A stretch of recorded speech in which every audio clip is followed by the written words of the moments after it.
Hello, everyone. Welcome to this week's LinkedIn Live. And just as always, we have a very special guest, Krusha Sejwani Malkani.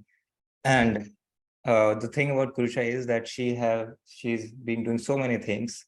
Like she's not just an ICF certified life coach, but she also is the director of a global SAS company, a published author, creator, and most importantly, she's a mother. Thank you so much Thanks for for having me, Ashutosh. Excited to be here. It's a pleasure. It's a pleasure.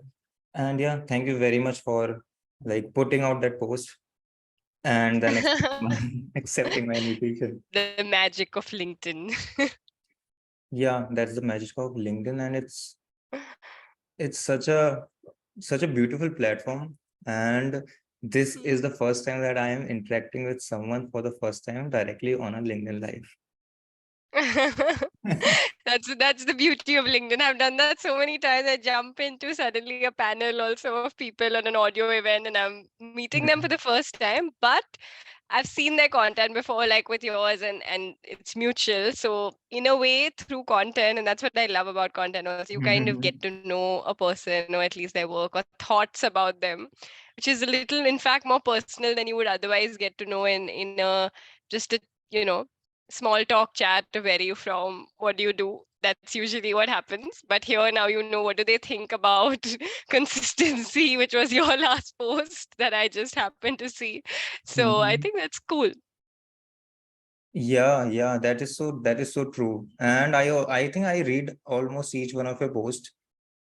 Oh, And the things thank you that you so talk much. about, they are so different. Like I always sense that, like I always feel like, how did she pick this up? How did she pick this up? Like all That's these such a big small things. compliment. I love that. Thank you so much. That means so much. Yeah, like if I have to pick up an example, yeah, like because there are so many things that you talk about, and so many of them fall in like the same thing, which most of the people do not notice.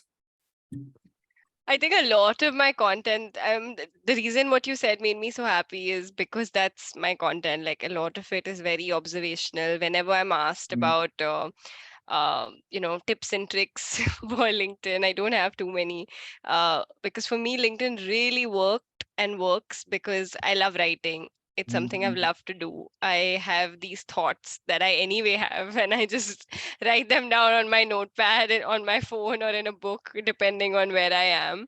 And then that becomes content every week. So it actually, for me, doesn't feel like work at all. And I'm so happy to hear that that's how it lands with people.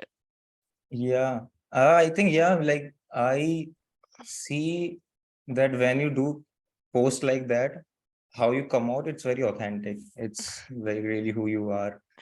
I'm very grateful it's seen that way because, in fact, I did a post recently about this because actually I was Mhm. asked by a few people over time. But even my videos, if you see, I do a lot of videos on LinkedIn, but they're very not edited. So there's no music, there's no background. I am also not edited. I'm just like, even now you can see me in the LinkedIn live. I can't spend time doing that. I don't have, it's not that I'm against it. I think it's really cool. It takes a lot of effort. The people who edit, it's just, I'm not in a time and place where I have extra bandwidth to spend on that. So I just want to spend that time that I have actually coaching someone or actually writing content or putting it out there. So I'm just very grateful that authenticity is still, I'd say, appreciated to an extent. And it's not only, the Instagram world where you have to edit it. I was actually coming to this point. If you would have not mentioned, I would have mentioned about about your videos and how I came to this, because we did not even talk about what we are going to discuss. It was just Yeah. me suggesting you, oh, we can talk about this topic. So that also came out from the video series that you were posting. Exactly. See, made our life so simple, no? That you saw something, you got the topic, because you picked out the topic so clearly, basis what you had seen, I honestly understood that you already knew what you had in mind and what you wanted to Mhm. explore. So it wasn't super unclear for me. And once I have that, then I really go with my gut. So I just felt like this would be a nice conversation to have. So we are here. Here we are. So let's get into a topic. Yeah. Uh, okay, so although like it's so funny now, because when the most funny part that I find about being a life coach is that when I tell people that I am a life coach and the things Yes. things I get to hear from them, and so many times like this usually happens that even when people are like a lot aware about things and they Mm, are into their self growth journey, yeah. when I talk to someone, so it's not that I am like forcing them to hire a coach or to have a conversation with me, but what I get is that, oh, I am doing good with my life. I am Mm, already reading books. I am already doing all these sort of things. yeah. So I am good with my life. So I Mm, don't need a coach. yeah. Yeah, it's a very common myth. It's one of the myths I think I've already spoken about or will be speaking about, one of the two. Definitely was part of my top 10 list. I think it's a big myth because coaching itself as a profession is new in India, I'd say, especially so Hmm. far, which is where I work mostly. Uh, and I'd say the definition of coaching itself is unclear, right? That's where this myth comes from because people use the word so interchangeably, whether they might be talking about therapy, but they are referring to coaching. They might be Hmm. talking about mentoring, but they're using the word coaching. They might even be talking about training, but they're using the word coaching, right? So that definition itself is so unclear for so many that that's where this myth comes from, that if you feel you're doing well and you don't have, say, any trauma or things like that, what you're trying to say is, I don't need therapy, which is fine. You don't need therapy right now, Hmm. maybe, right? Uh, but that doesn't mean you don't need anyone who has goals and wants a partner to work on those goals together. Sorry, this is like this fly irritating me. Work on those goals together. You need a coach then, and I want to say you need a coach. That word need is also important to understand. The beauty of coaching is it's a want. In fact, when you go and see, most high achievers have coaches. So it's clearly not that if you're doing well you don't have a coach. It's that those people proactively decide to invest in themselves and their growth, so they get a coach. So it's actually quite the opposite. Yeah, exactly, exactly. And yeah, like what I've seen is that somewhere it comes first. It comes because we come from a mindset where asking for help is somewhere, even if people are aware, subconsciously they have that resistance Yeah. towards asking for help if they have never asked Yeah. for it. And usually people, so that's why people usually ask for help when it is absolutely necessary. Yeah. And second is people like relate therapy with coaching, like, but coaching actually comes from field of sports, not Mm, from therapy. mm. And like all the best sportsmen, all the best teams, Have a coach. Yeah. they have a coach. Exactly. Yeah, it That's definitely that's why it's a big myth. yeah, it's a big myth, and that's I came up with this article a long time ago. जिसका title was 1 + 1 is not equal to 2, Mm. और हिंदी में बोले तो 1 और 1 11. Huh. And now I truly get it where it comes from. Yeah, it's also, it's so interesting when you said that people, asking for help. What I also love about coaching, firstly, I think I ask for help all the time. It's the only way I can get anything done, whether it's help to raise my child, whether it's help to get something done at corporate job, whether it's help to get clients. I ask for help all the time because I don't think you can do anything alone. But what's interesting, the beauty of coaching is it's not a top-down approach, right? It's not like mentoring where you ask your mentor that you're in this situation and you ask for direct advice and the mentor tells you this is what I think you should do. It's top down. Mm-hmm. In coaching it's a partnership, so it's not even asking for help per se. It's partnering with someone so that now instead of going and getting your goals done alone, you can do it with someone who can partner with you and get you there faster, better, more efficiently. So I also feel like that's the beauty of it, that it's not top down. Yeah, very, very, very true about that. Like, yeah, it's like in coaching, that's what this is what I learned in the beginning, that it's not that if you're a coach, you are above your client. Exactly. You are both at the same level. It's just, yeah, partnering with the Mm, person. Because I heard this thing a long time ago. I think it is by the one of the very famous coach, Steve Chandler. mm, So what he says is that if you just talk about your goals, your biggest fears, all the challenges you are facing, and what you are going to do in the next 1 year, 2 year, 3 year, Mm, or just the next week. If you do that in front of a wall or a pole, yeah. even if you do that every week, then your life will change. Yeah. And of Yeah, course, that's the first step exactly. And that's why also I feel in a good coaching session, 70% of the talking should be done by the client. So what you are providing as a coach is you're listening firstly. So it's always nice to, instead of a wall, have someone to listen to. It's one mm, step further from there, and that you're guiding that conversation, right? Because again, what's interesting about coaching is that it is very result oriented. So it is about actually accomplishing goals or accomplishing steps to get to those goals. So when you review that on a weekly basis, it's the coach's, I'd say, responsibility to tailor your discussion in that way. But they're not doing most of the talking. It's actually, like you said, it starts with you just talking to a wall, and then when you add a person on the other end who's qualified and certified to do this, they just help you accelerate that discussion. yes, absolutely. Because of course, like as because they are doing it professionally, so they have got some tools and things Yeah. in their pocket that will just that sometimes seem magical as Mm, well. Yeah, it reminds me of, so recently I started working with a personal trainer. So he's teaching me calisthenics and stuff. yeah. And I've been wanting to learn handstand for like last 4 years and never been able to do it. Mm, And like sometimes just having the person there, not doing anything, just yeah. knowing that someone is there will make you do things that you would most likely Yeah. never do otherwise. For sure. I think it makes such a world of a difference. It's really important because this question sometimes comes not just to coaches, but to everybody that, if I try hard enough, if I read all the right things, if I watch coaching videos, I can do this myself. You can Mhm. do anything yourself today.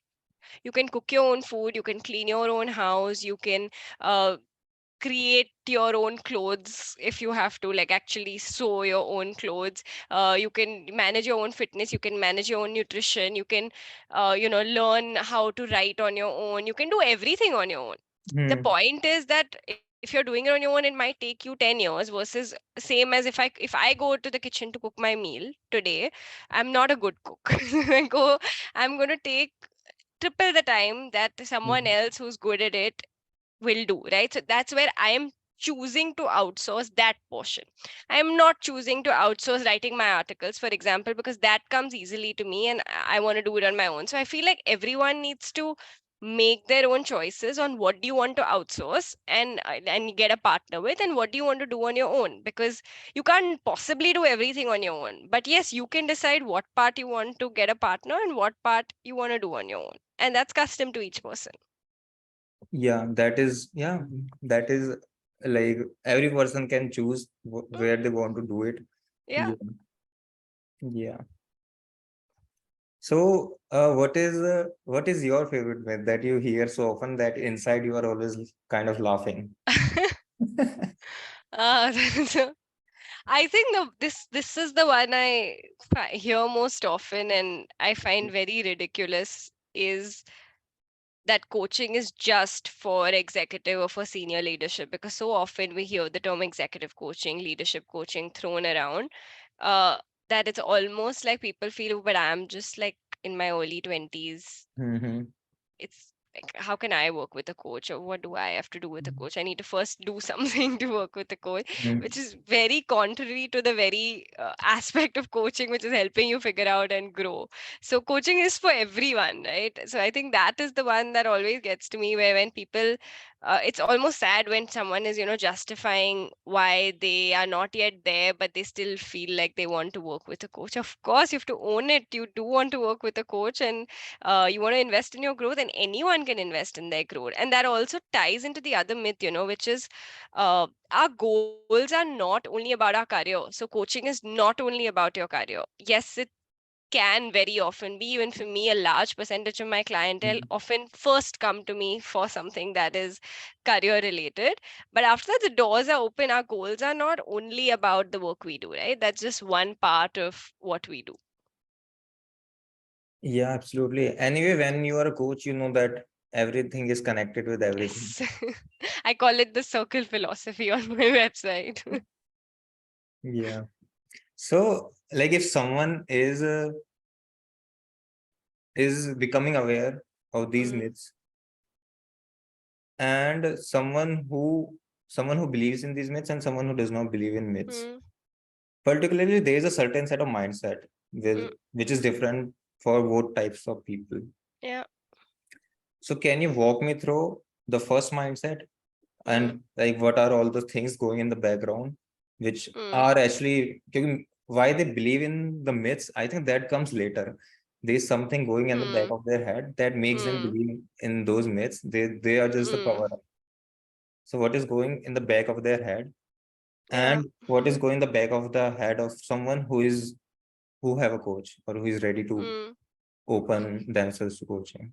I think it all comes down to beliefs, right? It's the beliefs we hold, and where those beliefs come from are very different for everybody. But it's just like the beliefs around money. So it's the same thing as beliefs around coaching, or around help altogether, or around therapy. It could be absolutely anything. So if people have been exposed to, life coaching is just this money making business, or life coaching is just like fluff, nothing really happens, right?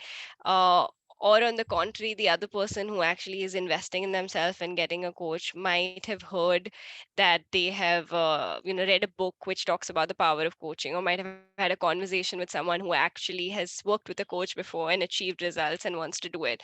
And those that formulates our beliefs, because then we pick it up and then that becomes our belief, where then suddenly my belief is coaching is fluff, or suddenly my belief is coaching really works, right? The good news there is it's not entirely impossible to move from one to the other, right? It's Mhm. just about approaching a different experience, or approaching different data. So if the person who believes all these myths now starts collecting contrary evidence, where starts meeting people who work with coaches and starts reading about the power of coaching, in good time they will now change their belief, and once their beliefs change, behavior automatically changes, and they'll probably want to reach out and get a coach, or at least follow coaches, or whatever that action looks like to them. And that works with anything, right? It's your beliefs, and then your Mhm. beliefs impact your behavior. The good news is changing your beliefs around something like coaching is a lot less work than changing your beliefs around something like love or money, which takes a lot more work to do. So I think it's not very difficult to do it. It's Mhm. just being exposed to different experiences. Yeah, really liked how beautifully you came to that point. Even before you hire a coach, like if you are someone who has a lot of myths about coaching and you are like coaching is not Mm. your thing, it's not that you have to directly hire a coach. Yeah, Yeah, you can talk to people who have had a coach, exactly. or you can just like connect with coaches and ask Mm. more from Yeah. them. And For like, sure, and that's so important, no? Because anyway, with coaching, we always say we can only coach someone who's ready to be coached, right? Mhm. Uh, I cannot spend 10 sessions trying to explain to you the benefit of coaching. You need to come ready to want to be coached, and then we sit and work on your goals and all the other things we work together. But are you coachable? Are you ready to be coached? Is the first precursor to that.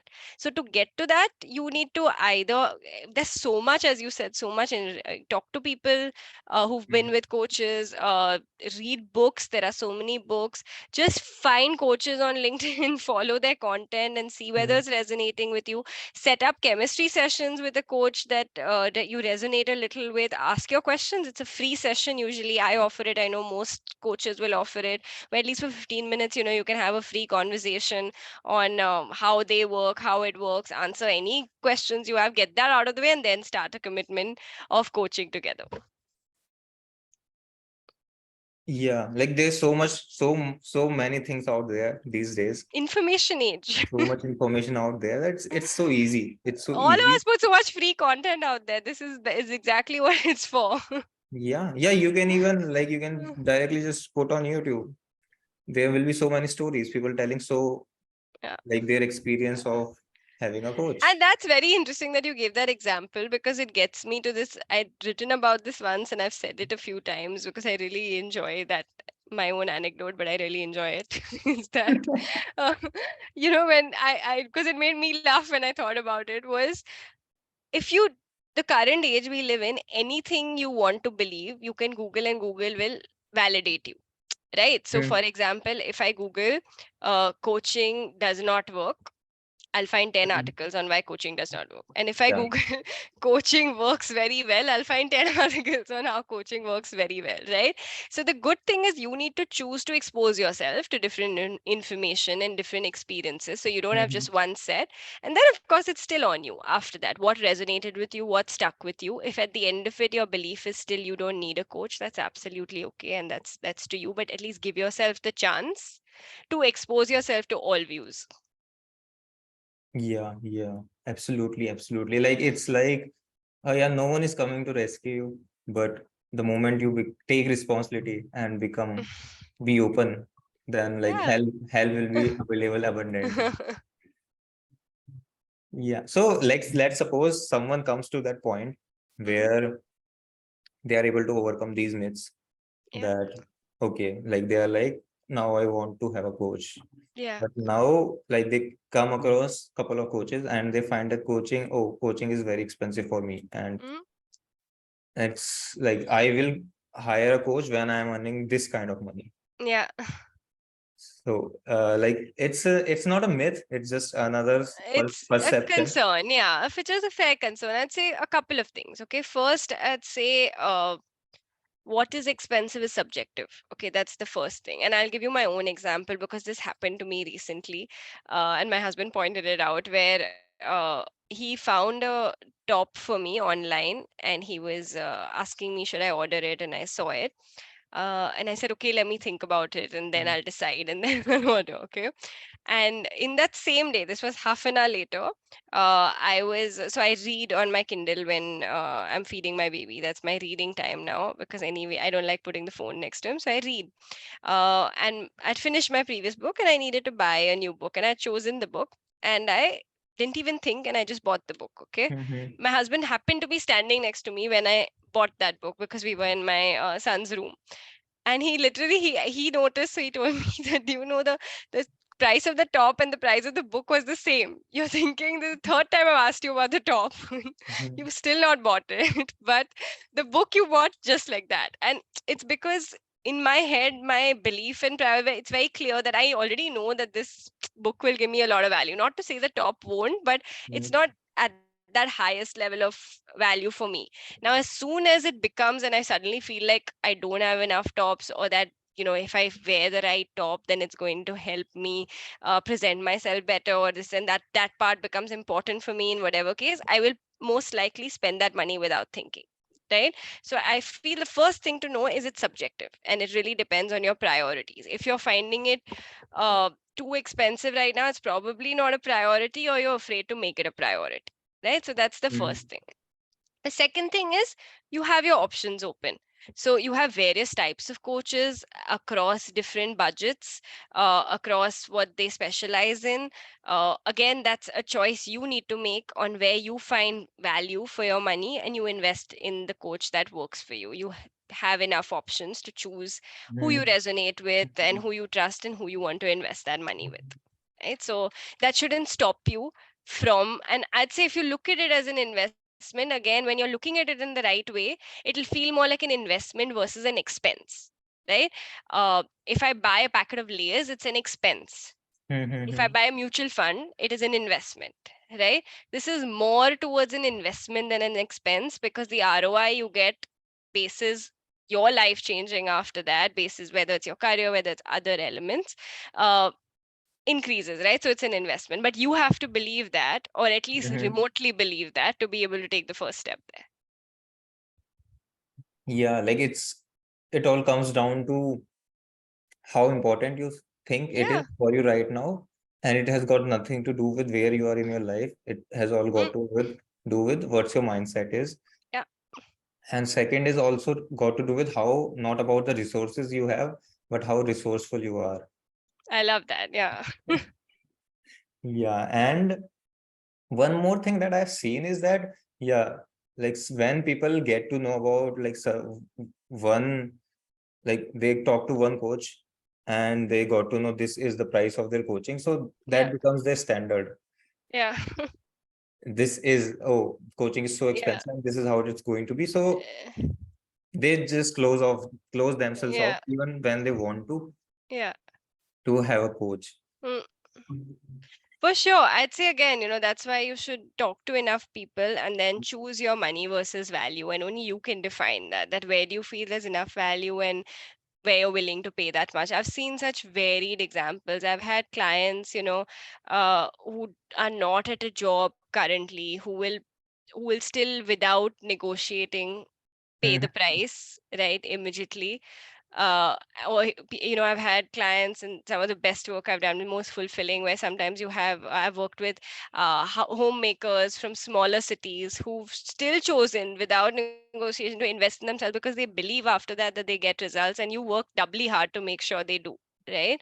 And at the same time, I have met people who don't really have a limit, don't have a restraint with resources. It's not really a budget problem, but Mhm. they'd still feel unsure, they negotiate or want to spend less. And that is a very clear example of, it's not only about where you are, but it's really about how you think.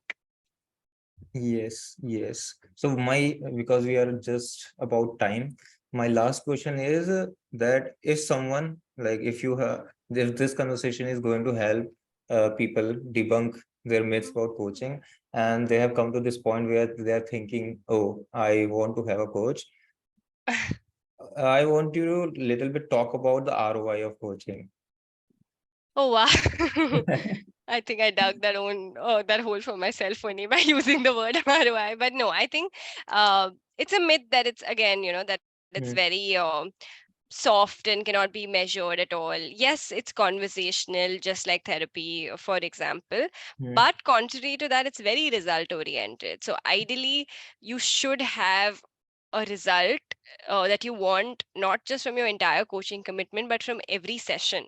So typically, what I do is, one of the things I always make sure I ask my clients at some point at the initial stage of our conversation in a session is, what is your ideal takeaway at the end of the session? Like, what do you need to leave with? hmm, Those kind of questions. And when that is there, then we have an ideal result point. So you already know as an ROI at the end of the session what you need. You need clarity on making a choice. You need clarity on your skill set. You need, clarity on what you even want out of it can be absolutely anything, but it hmm, gets concrete. So I'd say that's where the ROI happens from a micro level. Of course, at a macro level, the best way is go look at reviews that people give usually to coaches. They are my favorite thing. I read my own reviews when I'm, feeling like, am I adding enough value? I'll go read my own reviews to feel better about it. And those words really mean a lot, right? Because they're coming from such an honest place of the hmm. feeling. So this was the micro ROI that I explained, but that is the macro feeling of how you feel after you've begun coaching. People feel sometimes more confident, sometimes more fulfilled, sometimes happier, and that's the macro ROI, I feel. Yeah, yeah. Like I want to add something to this. So how I go about this is how, like, or people, how people can see it is like when actually when coaching, what happens in coaching. So first is most of the things, most of the changes that happens in coaching, Mm, they are not temporary, they are yeah, permanent yeah, because you go a level deeper, you change your beliefs. So that is like permanent change. correct. And even if you have one insight where you can look differently and you can have a different belief or a different perspective, Mm, so it's like that thing. It's like stays you, with you forever, and then you use it in other circumstances. yeah, yeah. But it's like in the long picture, how it is like you are going from Mumbai to Delhi in a Mm, flight, mm, and suppose it like there is a degree of change. Even if there is mm. 1 degree of change, so you can go from Delhi. Maybe you will not go from Delhi. You will directly go to maybe Srinagar. I love analogies, so this is Yeah, great. Love and it. this is what happens when you can see how, like, if you, even if you have one session of coaching or two sessions of coaching or three Mm, sessions, then how your life can change with that one or two sessions in five yeah, years, like 5 years down the line, because you had just change in one I perspective. love that. Yeah, what a beautiful way to end it. Yeah, I love that analogy. Yeah. So you can, like, even if you have never experienced coaching, there are a lot of ways that people can Mm. experience new coaching. And if someone who is listening to me and want to know how you can experience free coaching, so you can reach out to me and I will let you know how you can experience free coaching. And even one coaching session can bring so much change that it can actually change the whole direction of your life. 100%. Yeah. Love that. And yeah. So I just want to say, yeah, I believe in coaching. I believe in the power of coaching. It's actually priceless. It is, and the more you do it, the more you tend to believe in it because you see more of it. So, Yeah. yeah, thank you for spreading the education, and thank you for having me. Thank you for coming here. I am so grateful that you came to this LinkedIn Live and shared your wisdom and how beautifully you answered all the questions and debunked the myths. My pleasure. My pleasure. Thank you so much. Thank you, everyone. And Who thanks everyone, whoever was listening. I can't see you all, so it's always weird for me when I do these kind of events. let me But just I'm hoping I added some value. And if you want to drop me a message to say anything, then my LinkedIn inbox is always open. yeah, you can reach out to Krusha and you can also reach out to me anytime you want. Yes. And that's it for today's LinkedIn Live. Thank you, everyone. Bye bye. Thank you.